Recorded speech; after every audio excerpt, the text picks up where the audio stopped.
Hello guys, how are you. आप सभी का स्वागत है मेरे इस यूट्यूब चैनल अपना फ्यूचर डॉट कॉम पर। तो आज हम एक्टिविटी शीट 52 को करेंगे। यह 23 मार्च 2022 के लिए है। यह जो एक्टिविटी शीट है क्लास 6 to 8 क्लास के सभी स्टूडेंट के लिए है। नेम ऑफ स्टूडेंट, यहाँ पे सबसे पहले स्टूडेंट ने अपना नाम लिखना है। नेम ऑफ टीचर, यहाँ पे अपने टीचर का नाम लिखना है जो आपको इंग्लिश टीच कराता है। जो आज की हमारी वर्कशीट है वो इंग्लिश की वर्कशीट है, तो आज हम इंग्लिश की वर्कशीट को करेंगे। तो सबसे पहले यहाँ पे स्टूडेंट के लिए इंस्ट्रक्शन दिए गए हैं, रीडिंग इंस्ट्रक्शन फॉर स्टूडेंट्स। आपने इन इंस्ट्रक्शन को पढ़ना है जो कि 3 दिए गए हैं और इनके अकॉर्डिंग आपने इस एक्टिविटी को यानी कि इस वर्कशीट को फॉलो करना है। जैसे पहला क्या है, let's your voice reflect the tone of the story और the personalities of the characters. आपने अपनी जो टोन को, अपनी वॉइस को इस तरह से रिफ्लेक्ट करना है, इस तरह से बोलना है जो इस स्टोरी में जो कैरेक्टर्स हैं उनकी पर्सनैलिटी है, जिस तरह से वो बोलते हैं उसी तरह से आपने इसमें बोलना है, इसी तरह से आपने पढ़ना है। डोंट रीड टू फास्ट, आपने इसको फास्ट नहीं पढ़ना है। नंबर 3 क्या है, vary your pace so you can pause for emphasis. आपने अपने अकॉर्डिंग ही इसको एम्फासिस करना है, कौन से सेंटेंस पे आपने बल देना है, एम्फासिस करना है और कहाँ पे आपने रुकना है। तो इस तरह से आपने इन इंस्ट्रक्शन को फॉलो करते हुए इसको करना है। तो आइए, आज की जो हमारी वर्कशीट है वो क्या है, ऑयल लैम्प एंड ट्रैवलर्स। एक तेल का जो लैंप होता है और एक यात्री होता है, तो इसके बारे में हम पढ़ेंगे। तो आइए शुरू करते हैं जी। यहाँ पे दिखाया गया है, ये ट्रैवलर है जो कि यात्री है और ये यहाँ पे लैंप दिखाया गया है। तो इन दोनों की जो आज हम इनके बारे में क्या बातचीत है, ये किस तरह से हमें क्या समझाना चाहते हैं, तो आइए शुरू करते हैं। Once a traveller came to meet Chanakya. एक बार एक जो ट्रैवलर होता है, यात्री होता है, वो चाणक्य से मिला था। व्हेन ही रीच्ड चाणक्याज होम, जब वह चाणक्य के होम यानी कि उसके घर पर पहुंचता है, किसके, चाणक्य के। डस्क एंड डार्कनेस, वह काफ़ी अंधेरा हो चुका था। Had just started to set in, जब वह उसने वहाँ पे जाना शुरू किया था तो वहाँ पे अंधेरा शुरू हो गया था, यानी कि शाम होना शुरू हो गई थी। When the travellers enter inside, जब जो ट्रैवलर है, जो यात्री है, वो एंटर करता है कहाँ पर, उसके घर में। ही सा दैट, उसने देखा कि Chanakya was busy writing some papers under the light of an oil lamp. जब वह अंदर प्रवेश करता है, एंट्री करता है, तो वह देखता है कि चाणक्य कुछ लिख रहा होता है, कुछ पेपर पर लिख रहा होता है, under the light of an oil lamp. और जो ये ऑयल लैम्प है, इसकी लाइट में वो कुछ पेपर पे कुछ काम कर रहा होता है, लिख रहा होता है। Because in those time there was no electricity, क्योंकि उस समय उन दिनों कोई इलेक्ट्रिसिटी की व्यवस्था वहाँ पे नहीं थी, केवल लैंप से ही काम चला जाता था। Chanakya smilingly welcomed the guest, Chanakya ने बहुत आदरपूर्वक उसका सम्मान किया, सत्कार किया, स्वागत किया गेस्ट का। किसका, गेस्ट का। गेस्ट कौन, यात्री। And asked him to sit, और उसे बोला कि बैठ जाएं, प्लीज़ बैठ जाइए। इन द मीन टाइम, उस समय the Chanakya quickly completed the work, Chanakya अपना काम कर रहे थे और उन्होंने जल्दी से अपना काम कर दिया। The work he was done, और वह जो काम था वो कंप्लीट हो चुका था, करने की कोशिश कर रहा था। Just after completing his work, जब उसने अपना काम पूरा कर दिया, ही एक्सटिंग्यूज द ऑयल लैम्प, उसने अपना जो ऑयल लैम्प था उसको बुझा दिया। एक्सटिंग्यूज का मतलब यहाँ पे क्या है, बुझाना। Under which he was doing his work, जिस भी लैम्प के नीचे वो काम कर रहा था उसने उसको बुझा दिया था। एंड क्विकली लीट अनदर लैम्प, और उसने जल्दी से दूसरे लैंप को जला दिया। लीट मैंने जलाना, यानी कि जैसे हम किसी दिया सलाई को जलाते हैं और दीपक जलाते हैं, इस तरह से उसने क्या किया, जो जो लैंप में वो पहले काम कर रहा था उसको तो उसने बुझा दिया, और जो अदर लैंप था उसको उसने जला दिया था। अब the traveller was surprise to see this, यह देखकर जो यात्री है वो हैरान हो जाता है। But he thought that it might be A custom followed by Indians when a great arrives, वह यह सोचने लगा, कौन यात्री यह सोचने लगा कि इस तरह से लैंप का बुझाना उनके रीति रिवाज में होगा, इंडियन कल्चर में होगा कि जब कोई गेस्ट आता है तो एक लैंप को बुझा दिया जाता है और दूसरा लैंप जला दिया जाता है। यह यात्री सोच रहा है कि इस तरह की बात, इस तरह का रीति रिवाज उनके परिवार मतलब इसके इंडियन कल्चर में होगा। He got curious and asked, Chanakya वह बहुत जिज्ञासु हुआ और उसने चाणक्य से पूछा, is this a custom in India to extinguish one lamp, क्या यह इंडिया में एक कल्चर है, एक संस्कृति के अकॉर्डिंग है कि एक लैंप को बुझा दिया, and light up another one when A guest, और जब कोई गेस्ट आता है तो दूसरा लैंप जला दिया जाता है। उसने चाणक्य से ये बात पूछी क्योंकि यही बात वो सोच रहा था और यही क्वेश्चन उसने चाणक्य से के पूछा। चाणक्य रिप्लाइड, चाणक्य ने रिप्लाई दिया, उत्तर दिया, नो माय डियर फ्रेंड, नहीं मेरे प्रिय मित्र, एक्चुअली वास्तव में, व्हेन यू एंटर्ड, जब आप आए, I was working for an official work related to my nation, जब आप आए थे मैं अपना एक ऑफिशियल वर्क कर रहा था जो कि बहुत ज़रूरी था, मेरे नेशन मेरे राष्ट्र के लिए बहुत ज़रूरी था, मैं वो वर्क कर रहा था। And the oil field in the lamp was bought from the money of national treasury, यानी कि जो यह जो राष्ट्र का जो पैसा था उसके पैसे से इस तेल को खरीद लिया गया था। ही फर्दर स्टार्टेड, उसने आगे बढ़ते हुए कहा, now I am talking to you, अब मैं आपसे बात कर रहा हूँ, and this is my personal and friendly conversation, और यह मेरा व्यक्तिगत मामला है और मेरी पर्सनल बात है, एक मैत्रीपूर्ण भाव से बात है। It is not related to my nation, यह मेरे नेशन से, मेरे राष्ट्र से रिलेटेड नहीं है, ये मेरी पर्सनल बात है। सो इसलिए I can not use the lamp now, इसलिए मैंने उस जो लैम्प था जो नेशन के लिए यूज़ कर रहा था मैं उसको यूज़ नहीं किया। As it will lead to wastage of money from national treasury, और इस तरह से यह जो राष्ट्र की जो मनी है वो ख़त्म नहीं होगी, यानी कि उसका वेस्ट नहीं होगा, उसका मिसयूज़ नहीं होगा, इसलिए मैंने उस लैंप को बंद कर दिया। यानी कि कहने का यहाँ पे चाणक्य कहने का मतलब है कि जो हमारा पर्सनल जो मैटर होता है, पर्सनल काम होते हैं, उसके लिए हमें अपने पर्सनल चीज़ों का ही यूज़ करना चाहिए, अपने राष्ट्र की संपत्ति या राष्ट्र के पैसे को खर्च नहीं करना चाहिए अपने पर्सनल कार्यों के लिए।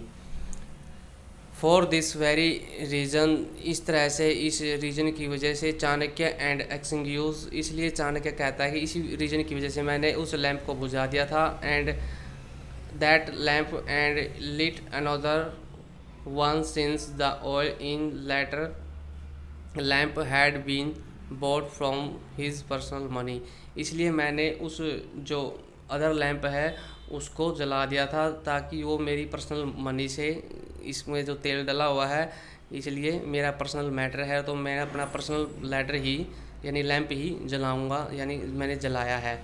इस तरह से स्टूडेंट हमें यह एक्टिविटी पढ़नी है। तो इससे हमें एक मोरल मिलती है। क्या मोरल मिलती है कि जब हम अपने जो पर्सनल वर्क करते हैं उसमें हमें अपने पर्सनल चीज़ों का ही यूज़ करना चाहिए अपने पर्सनल कार्य के लिए। जब हम कोई ऑफिशियल वर्क करते हैं जो कि राष्ट्र के लिए है या किसी ऑफिस के लिए है, तो उस समय हमें ऑफिशियल चीज़ों का ही, ऑफिशियल मनी का ही यूज़ करना चाहिए। तो इस तरह से हमें यह शिक्षा मिलती है। तो आगे जो इसकी सुजेशन एक्टिविटी है वो करते हैं। तो सुजेशन एक्टिविटी में क्या बताया गया है, सुजेशन एक्टिविटी दी गई है यहाँ पे। सबसे पहले क्या है, 4 सुजेशन एक्टिविटी दी गई है, तो हम उसको करते हैं। पहली क्या है, पहली एक्टिविटी है oil is a natural resource, यानी कि जो ऑयल है, जो तेल है, वो क्या है, नेचुरल यानी कि प्राकृतिक साधन है, संसाधन है। ठीक है, तो यहाँ पे इसकी एक्टिविटी दी गई है। A, what another natural resource can you think of, name at least 3 natural resources, यानी कि आपने नेचुरल रिसोर्स के जो है उसके बारे में आप क्या सोचते हैं, आपके माइंड में कौन कौन से नेचुरल रिसोर्स आते हैं, यानी कि याद हैं, आपको पता है, उनके 3 के नाम लिखने, कम से कम आपने 3 नेचुरल रिसोर्सेज के नाम लिखने हैं। जैसे ऑयल क्या है, नेचुरल रिसोर्सेज है, और इसी तरह से आपने 3 नेचुरल रिसोर्सेज के नाम में यहाँ पे आपने लिखने हैं। तो यहाँ पे नेचुरल रिसोर्स कौन कौन से हैं जो मैंने लिखे हैं, ये स्टोन है। स्टोन क्या है? नेचुरल रिसोर्स है। ये पत्थर होता है, जो पत्थर को हम पैदा नहीं कर सकते, बना नहीं सकते, ये अपने आप ही ज़मीन से पैदा होता है। अब नेचुरल गैस है, ये भी ज़मीन से निकलती है, इसको हम बना नहीं सकते नेचुरल गैस को। अब सैंड है, जो रेत है, वो भी ज़मीन से ही बनती है, ज़मीन में ही बनती है, इसको भी हम बना नहीं सकते। जो कोल है वो भी ज़मीन में ही पैदा होता है। जो मेटल्स है, धातुएँ हैं, बहुत सी अनेक तरह की धातुएँ हमें ज़मीन से प्राप्त होती हैं, एक्सेट्रा। इस तरह से हमें यहाँ पे जो नेचुरल रिसोर्स है वो लिखने हैं। तो मैंने यहाँ पे लिखे। आप अपने माइंड में अगर आपको कुछ और भी याद है या आप कहीं से और भी पूछ के, किसी से, अपने पेरेंट्स से, अपने टीचर से, अपने फ्रेंड से पूछ के और भी लिख सकते हैं। इस तरह से अब हम सेकंड एक्टिविटी करते हैं, जो बी है। Find out which state in India. आपने फाइंड आउट करने हैं स्टेट को, इंडिया में कौन कौन से ऐसे स्टेट हैं रिच इन नेचुरल रिसोर्स, जहाँ पे नेचुरल रिसोर्स मिलते हैं। यानी कि अपने इंडिया में ऐसे 3-4, यानी कि आप अपनी मर्ज़ी से 4 या 5 स्टेट ऐसे पता कर सकते हैं जहाँ पे कौन कौन से नेचुरल रिसोर्स है, यानी कि नेचुरल निकलता है। जैसे आंध्र प्रदेश है, आंध्र प्रदेश है एक, तो यहाँ पे नेचुरल चीज़ें पाई जाती हैं, नेचुरल रिसोर्स पाए जाते हैं। तमिलनाडु है, यहाँ पे भी पाए जाते हैं। असम में भी नेचुरल रिसोर्स पाए जाते हैं। केरला में भी नेचुरल रिसोर्स पाए जाते हैं, एक्सेट्रा। इस तरह से हमने ये फाइंड आउट करना है कि हमारे जो इंडिया में कौन कौन से ऐसे स्टेट हैं जहाँ पे ये पाए जाते हैं। तो मैंने यहाँ पे 3-4 लिख दिए हैं, तो आप और भी पता कर सकते हैं अपने फ्रेंड से, अपने टीचर से, अपने पेरेंट्स से कि कौन कौन से ऐसे स्टेट है जहाँ पे नेचुरल चीज़ें पाई जाती हैं, नेचुरल रिसोर्स पाए जाते हैं। तो आपने लिखना है। अब सेकंड एक्टिविटी क्या है? Make a college of all the Indian state which are rich in natural resource. Specify which natural resource each one is rich in. आपने ऐसे जो स्टेट का पता करना है जहाँ पे इंडियन में ऐसे स्टेट का पता करना है जहाँ पे नेचुरल रिसोर्स पाए जाते हैं और कौन कौन से नेचुरल रिसोर्स पाए जाते हैं। अपने स्पेसिफाई करना है उन नेचुरल रिसोर्स को कि कौन से राष्ट्र में कौन कौन से पाए जाते हैं, कौन से स्टेट में कौन कौन से पाए जाते हैं। अब जैसे कोल है, कोल कहाँ पाई जाती है? गुजरात में पाई जाती है। आपने मैप, यहाँ पे मैप बनाना है और मैप में, इंडिया का जो मैप है उस मैप में आपने शो करना है कि गुजरात कहाँ है और गुजरात में कोल कौन से उसमें पाई जाती है, ये यहाँ पे आपने नोटिस करना है, यहाँ पे बनाना है।